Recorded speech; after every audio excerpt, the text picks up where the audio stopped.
Generalised anxiety disorder হচ্ছে এমন disorder যে buy one get everything free, এইরকম একটা ব্যাপার।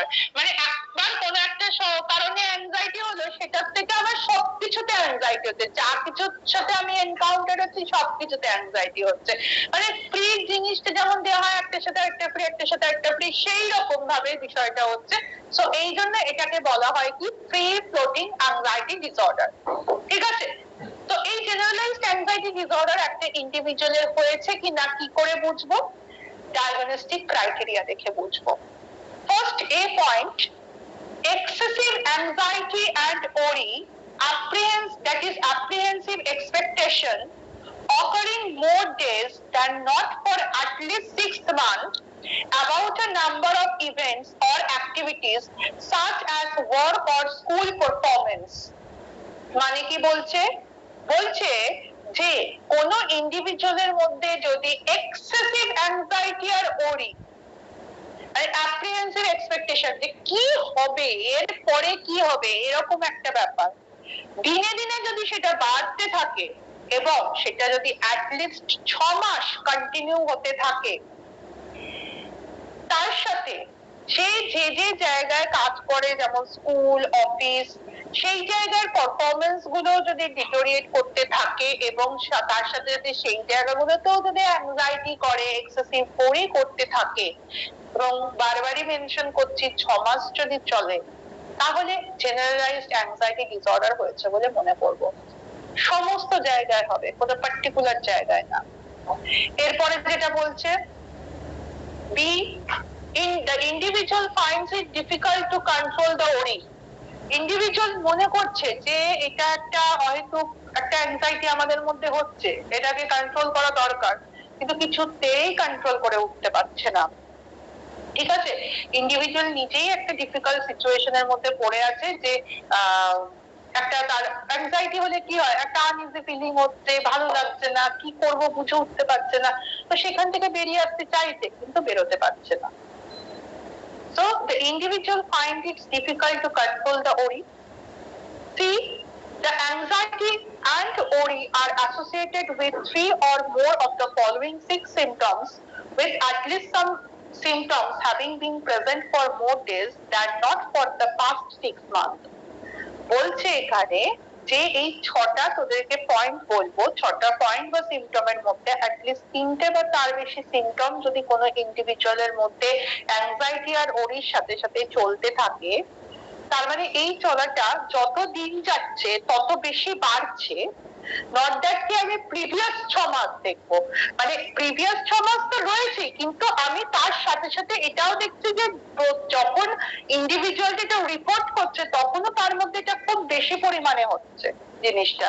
যদি এই 6টা সিমটমের মধ্যে অ্যাটলিস্ট 3টে বা তার বেশি সিমটম দেখা যায় তাহলে তাই, এবং 6 মাস ধরে যদি চলে কন্টিনিউ, তাহলে অ্যাংজাইটি জিএডি হয়েছে। কি কি? নাম্বার 1, নোট বলেছে only one item is required in children। ধর বাচ্চাদের ক্ষেত্রেও জিএডি হতে পারে, বাচ্চাদের ক্ষেত্রে কিন্তু আমরা এই 6টার মধ্যে 3টে বা তার বেশি বলবো না, বাচ্চাদের মধ্যে জাস্ট এই 6টার মধ্যে একটা সিমটম বা তার বেশি সিমটম মিট করলেই যথেষ্ট, অ্যাটলিস্ট একটা সিমটম থাকলেই হবে। আচ্ছা, number 1, restlessness or feeling kicked up or on edge। বলছে যে এরা খুব রেস্টলেস হয়ে যায় আর খুব সহজেই হাঁপিয়ে ওঠার মতন উঠতে থাকে। বাচ্চারা কিন্তু রেস্টলেস হয়, কিন্তু বাচ্চারা কোনো সময় হাঁপিয়ে ওঠে না, কন্টিনিউয়াসলি তোর ওরা রেস্টলেস এর মতন করে ঘুরতে থাকে, খেলাধুলো করতে থাকে, এগুলো কিন্তু করতে থাকে। তার মানে বাচ্চারা রেস্টলেস, যে সমস্ত বাচ্চা তাদের জিএডি হয়েছে এটা ভাবনাটা ভুল। ঠিক আছে, কারণ রেস্টলেস এর সাথে বলছে যে খুব ঝিমিয়ে পড়ছে, এই জায়গাটা যদি থাকে তাহলেই হতে পারে, আদারওয়াইজ কিন্তু বাচ্চাটার মধ্যে জিএডি হয়নি। তাহলে নরমালি কি বলছে? Restlessness or feeling kicked up or on edge, being easily fatigued, খুব সহজে ফ্যাটিগ হয়ে যাচ্ছে, difficulty concentrating or mind going blank. Anxiety হতে থাকলে সব জায়গাতে কনসেন্ট্রেশন করতে অসুবিধা হবে, মনে হবে যেন সবকিছু ব্ল্যাঙ্ক হয়ে যাচ্ছে, কিছুই মাথায় রাখতে পারছি না। ইরিটেবিলিটি, খুব সহজে ইরিটেশন তৈরি হবে। মাসেল টেনশন, কারণ মাসেল গুলো ফিক্সড হতে শুরু করবে, একটা অস্বস্তিকর পরিস্থিতি তৈরি হবে, কারণ অ্যাংজাইটি হলেই একটা আনপ্লেজেন্ট ইমোশনাল ফিলিং তৈরি হয়। তো সেখান থেকে তার ফিজিওলজিক্যাল এফেক্ট হিসেবে মাসেল টেনশন পড়বে। স্লিপ ডিস্টারবেন্স হবে, কারণ সঠিকভাবে ঘুমোতে পারবে না। Difficulty falling or staying asleep or restless unsatisfying sleep, এগুলো হতে থাকবে। এই ছটার মধ্যে বাচ্চাদের ক্ষেত্রে যদি একটা থাকে, আর বড়দের ক্ষেত্রে যদি তিনটে বা তার বেশি থাকে, এবং দিনে দিনে যদি সেটা বাড়তে থাকে এবং সমাজ যদি কন্টিনিউ হয়, ইনক্লুডিং এক্সেসিভ অ্যাংজাইটি এন্ড ওরি, তবেই আমি এটাকে বলতে পারি ইন্ডিভিজুয়ালটার জিএডি হয়েছে। আর এই জিএডি হলে ডি পয়েন্টটা কি, the anxiety, worry or physical symptoms cause clinically significant distress or impairment in social, occupational or other important areas of function. এই যে বলেছিলাম না যে এই পয়েন্টটা সবকিছুর মধ্যে কমন পাবি, এখানেও তাই রয়েছে। যেহেতু অ্যাংজাইটি ওরি ডিসঅর্ডার, তাই অ্যাংজাইটি ওরি অর ফিজিক্যাল সিমটমস কি করছে, তার যে মেন সোশ্যাল, অকুপেশনাল এবং যে জায়গাতে সে খুব ওতপ্রোতভাবে জড়িত ফাংশনিং এরিয়াস গুলোতে, সবকটার মধ্যেই একটা প্রবলেম তৈরি হচ্ছে, একটা ডিস্ট্রেসের জায়গা তৈরি হয়ে যাচ্ছে। এই পয়েন্টটাও আমরা আগেও পড়েছি যে the disturbance is not attributable to the physiological effect of substance, example a drug of abuse, a medication or another medical condition, for example hypothyroidism। বলছে অনেক সময় দেখা যায় যে কোনো সাবস্টেন্স ইউজের জন্য, যেমন কেউ ড্রাগ নিচ্ছে, কোনো মেডিসিন তার চলছে, বা থাইরয়েডিজম থাকলেও, বেশি পরিমাণে থাইরয়েডিজম থাকলেও অনেক সময় কি হয়, এই ধরনের অসুবিধাগুলো তৈরি হয়, জিএডি রিলেটেড অসুবিধাগুলো তৈরি হয়। তো সেই কারণে যদি তৈরি হয়, আমরা কিন্তু সেটাকে জিএডি বলবো না। Number 8 point, the disturbance is not better explained by another mental disorder, for example anxiety or worry about having panic attack in panic disorder, negative evaluation in social anxiety disorder, that is social phobia, contamination or other obsession in obsessive compulsive disorder, এবং প্রচুর anxiety disorder এর নাম বলেছে, বলছে তার মধ্যে অনেক সময় anxiety হয়, ঠিক আছে। প্যানিক অ্যাটাক হলেও অ্যাংজাইটি থেকেই প্যানিক অ্যাটাক হয়, কিন্তু তার মানে অ্যাংজাইটি আছে বলেই এটাকে আমরা কিন্তু জিএডির একটা পার্ট বা জিএডি বলবো না। কারণ জিএডি মানে যেখানে সব জায়গাতেই ইন্ডিভিজুয়ালটার অ্যাংজাইটি রয়েছে এবং এই সিমটমস গুলো ছটার মধ্যে তিনটে বা তার বেশি সিমটমস থাকছে, তবে সেই থাকে সেটাকে আমরা জিএডি বলবো। অন্য কোনো রোগের মধ্যে যদি এই সমস্যাটা থাকে, অ্যাংজাইটি থাকে, তাহলে সেটাকেও আমরা জিএডি বলে ভুল করবো না, ঠিক আছে। এই গেল হচ্ছে জিএডি সিমটমস গুলো।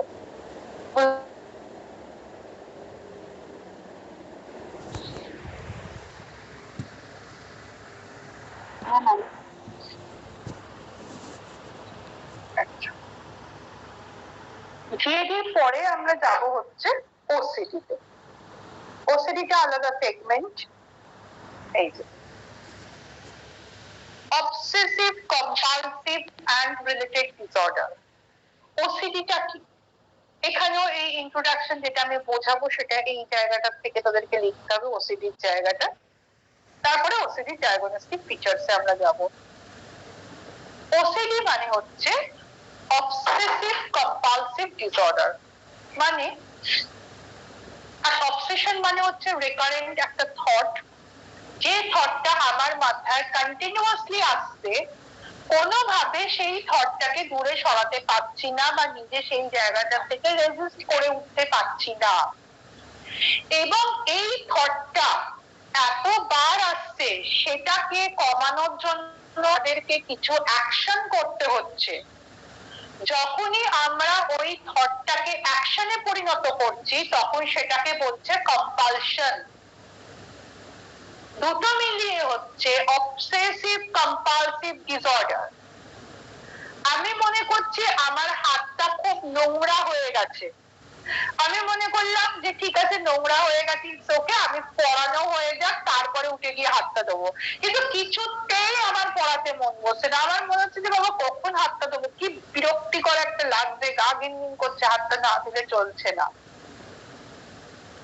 এবার আমাকে তখন কি করতে হচ্ছে, আমাকে উঠে গিয়ে হাতটাকে ধুতে হচ্ছে, এবং তার পর মুহূর্তে মনে হচ্ছে দূর, হাতটা পরিষ্কার হলো না, ঠিক করে তাড়াহুড়ো করে গেলাম তো পরিষ্কার হলো না, আবার যাচ্ছি।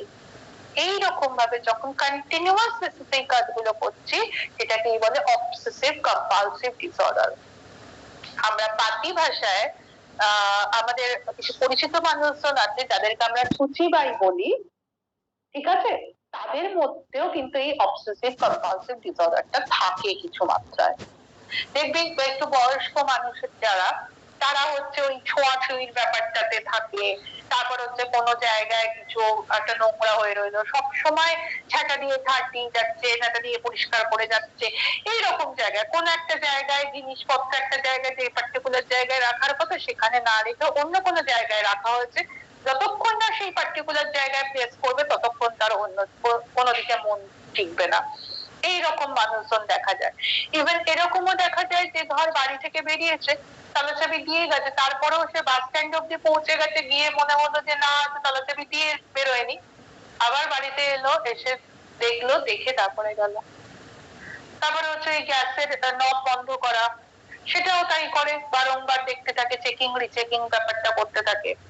তারপরে হচ্ছে ওই অবসেশনের মধ্যে এরকমও আছে, ধর অনেকে হচ্ছে পুজো আচ্ছা করে, সকালবেলা খুব তাড়া আছে, পুজো না করে ভাবলো যে আমি বেরিয়ে যাই, সন্ধ্যেবেলা এসে পুজো করবো, কিছুতেই বেরোতে পারবে না, কারণ তারা মনে করে যে যদি আমি পুজো আচ্ছা না করে বেরোই তাহলে হয়তো বড়সড় ক্ষতি হয়ে যাবে। হয়তো দেখা যায় কাকতালীয় ভাবে যেদিনকে সেরকম না করে পুজো না করে গেল, সেদিনকেই কিছু ঘটনা ঘটে গেল, তার মধ্যে আরো কনফার্মেশন তৈরি হয়ে গেল যে পুজো করিনি বলেই এটা হয়েছে। এই যে জিনিসটা, এবং এই যে পুজো না করে গেল, যদি কোনো কিছু নাও ঘটলো, তাহলেও সে সারাক্ষণ কি করতে থাকবে, কাজের মধ্যেও মনে করতে থাকবে পুজোটা করে এলাম না, কি হবে, ভগবান বোধহয় পাপ দেবেন, দেবেন, হয়ে যাবে, এরকম ভাবতে থাকলো, ভাবতে ভাবতে কি হলো, পারফরমেন্সটা তো ডিটোরিয়েট করছে। এবার সেখান থেকে যখন বকুনি খেতে শুরু করলো, ন্যাচারালি ভাবলো ও আজকে পুজো করে আসেনি, তো ওই জন্যই আজকে আমি বকুনিটা খেলাম। এইরকম বিভিন্ন অবসেসিভ থট, এবং সেই থটটাকে অ্যাকশনে পরিণত করার জন্য কম্পালশন হতে থাকে, ঠিক আছে। তো এইটাই হচ্ছে তোর কি অবসেসিভ কম্পালসিভ ডিসঅর্ডার। এবার এর ডায়াগনস্টিক ফিচারসও আমরা এবিসিডি করেই দেখবো। তো এখানে ফার্স্ট আমরা অবসেশন দেখবো, তারপরে কম্পালশন দেখবো। এই পয়েন্টটা বলছে presence of obsession, compulsion or both দুটোই থাকবে, বাট অবসেশন কে কিভাবে আইডেন্টিফাই করব, identified by 1 and 2. Recurrent and persistent thoughts, urges or images that are experienced at some time during the disturbance as intrusive and unwanted, and that in most individuals cause marked anxiety or distress. বলছে যদি কোনো recurrent persistent thought, images, arches আমাদের মধ্যে যেগুলো আমরা experience করেছিলাম কোন একটা সময়, সেটা যদি বারবার ফ্ল্যাশব্যাকে আসতে থাকে, এবং সেটা যদি আমাদের নর্মাল কাজকে হ্যাম্পার করে, এবং যার জন্য আমাদের মধ্যে একটা অ্যাংজাইটি ডিস্ট্রেস তৈরি হয়, তাহলে বুঝতে হবে আমাদের অবসেশন হয়েছে। Number 2, the individual attempts to ignore or suppress such thoughts, urges or images, or to neutralize them with some other thought of action. প্রত্যেকটা ইন্ডিভিজুয়াল যাদের এই ধরনের অবসেসিভ থট আসে, তারা মনে করে যে এটাকে আমরা ইগনোর করব বা সাপ্রেস করব, করার জন্য তারা কি করে, বিভিন্ন ধরনের অ্যাকশন বা অন্যান্য চিন্তা ভাবনা করতে থাকে। কি করে, ম্যাক্সিমাম ক্ষেত্রে কম্পালসিভ অ্যাকশনস গুলো তারা করতে থাকে। তাহলে এই দুটো যদি থাকে, শুধু থট আসে না, থটটাকে নিউট্রালাইজ করার জন্য অ্যাকশনও করে, এই দুটো পয়েন্ট যদি কারোর থাকে বুঝবো অবসেশন আছে। কম্পালশন আছে বুঝবো, সেও দুটো পয়েন্ট দিয়েছে, কি কি, রিপিটেটিভ বিহেভিয়ার, মানে বারবার হাত ধুচ্ছে, চেকিং করছে, কাউন্টিং করছে, এইগুলো। তারপর মেন্টাল অ্যাক্ট, ওই যে ভগবানের নাম জপ করছে, হয়তো বলেছে যে 100 বার নাম জপ করতে হবে, সেখানে 100 বারের জায়গায় হয়তো মনে করলো যে আমি কাউন্টিং এ মিস্টেক করেছি, 90 বার করে ফেলেছি, তাহলে তো 90 বার করেছি কি 100 বার করেছি, কনফিউশন হলো, আবার করতে শুরু করলো, ঠিক আছে। এইরকম করে বারংবার করছে, প্রেইং করছে, কাউন্ট করছে, একই ওয়ার্ড মনে মনে সাইলেন্টলি বলে যাচ্ছে, এই যে সেই ভগবানের নাম থেকে মুখে একই ওয়ার্ড বারবার বলতে থাকে। তারপর হচ্ছে individual feel driven to perform in response to an obsession on according to rules that must be applied rigidly. বলছে একই রিপিটেটিভ বিহেভিয়ার করে, কিছু মেন্টাল অ্যাক্ট করছে, তার সাথে সাথে ইন্ডিভিজুয়াল কি করছে, তার অবসেশন জায়গাগুলোকে কমানোর জন্য এই ধরনের যে রিপিটেটিভ বিহেভিয়ার মেন্টাল অ্যাক্টস গুলোকে রিজিডলি অ্যাপ্লাই করে। যে থটটা আসছে হয়তো আমি ভগবানের নাম নিলে কমে যাবে, বা হয়তো আমরা হাতটা নোংরা মনে করছি, শরীরটা মনে করছি যে কিরকম একটা হয়ে গেছে, তো সেইখান থেকে যদি আমি স্নান করি বারবার তাহলে হয়তো জিনিসটা ঠিক হয়ে যাবে। এইরকম যদি হয় তাহলে সেটা কম্পালশন বলবো। 2 নম্বর বলছে the behavior or mental acts are aimed at preventing or reducing anxiety or distress or preventing some dreaded event or situation. However, this behavior or mental acts are not connected in realistic way with what they are designed to neutralize or prevent or are clearly excessive. বলছে যে behaviour বা mental act গুলো দিয়ে তারা অ্যাংজাইটিটা বা অবসেশনটাকে prevent করার চেষ্টা করে, সেটা কিন্তু সাথে কোনো রিয়েলিস্টিক ব্যাপারটার সম্পর্ক নেই। বাস্তব অনুযায়ী তারা কাজগুলো করে না, অবাস্তব হয়েতে কাজগুলো করে। হ্যাঁ, কারণ অবাস্তব হয়েতে তো করছে, কারণ এটা কোথাও বলা নেই যে তার হাতটা নোংরা হয়ে গেছে মানে তাকে হাতটা এই মুহূর্তেই ধুতে হবে, বা কোনো একটা বাজে চিন্তা আসছে, অশুভ চিন্তা মাথায় আসছে, তার মানে ঠাকুরের নাম নিলেই সেটা ঠিক হয়ে যাবে, এইরকম কোথাও বলা নেই। তো এই যে রিয়েলিস্টিক ওয়ে আনরিয়েলিস্টিক ওয়েতে এরা যদি করে এবং না করলেই যদি মনে করে যে এদের মধ্যে কোনো সমস্যা হতে পারে, অ্যাংজাইটিটা আরো বেড়ে যাবে বলে মনে করছে, তাহলে সেখান থেকেও বুঝতে হবে যে তাদের কম্পালশন করছে। নোট দিয়েছে young children may not be able to articulate the aims of this behavior or mental acts. বাচ্চাদের মধ্যে বা ইয়ং চিলড্রেনদের মধ্যে এই বিহেভিয়ারটা যদি দেখা যায় সেটাকে কিন্তু আমরা কম্পালশন বলবো না। কারণ বাচ্চারা দেখবি ওই বিভিন্ন ধরনের কার্টুন দেখে, তো কার্টুন দেখে তারা ওই কার্টুনের অ্যাকশনস গুলো করতে থাকে, মুখে বিড়বিড় করতে থাকে, এইগুলো করতে থাকে। তো সেই জিনিসগুলোকে দেখে যদি আমরা মনে করি যে ওদের মধ্যে কোনো কম্পালশন হচ্ছে, সেটা কিন্তু মনে করাটা ঠিক হবে না। নাম্বার বি পয়েন্ট ওই একই বলেছে, the obsession or compulsion are time consuming. দিনে এরা খুব কম হলেও মিনিমাম 1 ঘন্টা এর পেছনে কাটিয়ে দেয়, যার জন্য এদের সোশ্যাল, অকুপেশনাল, আদার ইম্পর্টেন্ট এরিয়াস গুলোতে ফাংশনিং এ সমস্যা হয়। ওসিডি যদি কোনো কারণে ড্রাগ অ্যাবিউজ বা কোনো মেডিসিন নেওয়ার জন্য বা অন্য কোনো মেডিকেল কন্ডিশনের জন্য ওসিডি রিলেটেড যে সিমটমস গুলো যদি হয়ে থাকে, তাহলে সেগুলোকে আমরা ওসিডি বলবো না। সব রোগের ক্ষেত্রে এই কথাগুলো বলছে, এবং ডি পয়েন্টেও সেই একই কথা বলছে যে এই ধরনের ওসিডি রিলেটেড সিমটমস গুলো, ওসিডি হলেই তো এক্সেসিভ অ্যাংজাইটি, ওরি, এগুলো হতে থাকে। তো ন্যাচারালি এগুলো যদি হতে থাকে বা অবসেসিভ থট যেগুলো, সেগুলো তো অ্যাংজাইটি রিলেটেড থট, সেগুলো যদি আসতে থাকে, তার মানে ওসিডিও যা, জিএডিও তাই, প্যানিকও তাই, একই ম্যাটার। এগুলো কিন্তু আমরা ভাববো না। প্রত্যেকে কিন্তু মানে তোর সিমটম অনুযায়ী, ডায়াগনস্টিক ফিচার্স অনুযায়ী বা ক্রাইটেরিয়া অনুযায়ী কিন্তু আলাদা আলাদা। তো কোনোটার মধ্যে কোনো একটা কমন সিমটম যদি ঢুকে যায়, তার মানে প্রত্যেকটা ডিসঅর্ডার সেম, এই ভাবনা চিন্তা করাটা ভুল। সেটা ডি পয়েন্টে বললো। ঠিক আছে, তো অবসেসিভ কম্পালসিভ ডিসঅর্ডারটাও বোঝাতে পারলাম। হ্যাঁ ম্যাম। ঠিক আছে, তাহলে আমাদের কিন্তু অনেকগুলো ডিসঅর্ডার হয়ে গেল। পড়ে মুখস্থ করতে থাক আর লিখে লিখে মুখস্থ কর, কারণ এখানে তো তোরা কোনো মানে নিজের ভাষা দিয়ে ইউজ করতে পারবি না, এখান থেকে কর। পরের দিন আবার তোর সিজোফ্রেনিয়াটা পড়াবো। মানে আমি এখন একটু চাইছি যে যখন এটা ধরলাম তো এই জায়গাটা একটু কমপ্লিট করে ফেলতে, কারণ এটা তোদের মুখস্থ করতে টাইম লাগবে। ঠিক আছে, আজকে এইটাই থাক, তোরা তাহলে লিভ করতে পারিস। ঠিক আছে, thank you ma'am. Okay, thank you ma'am.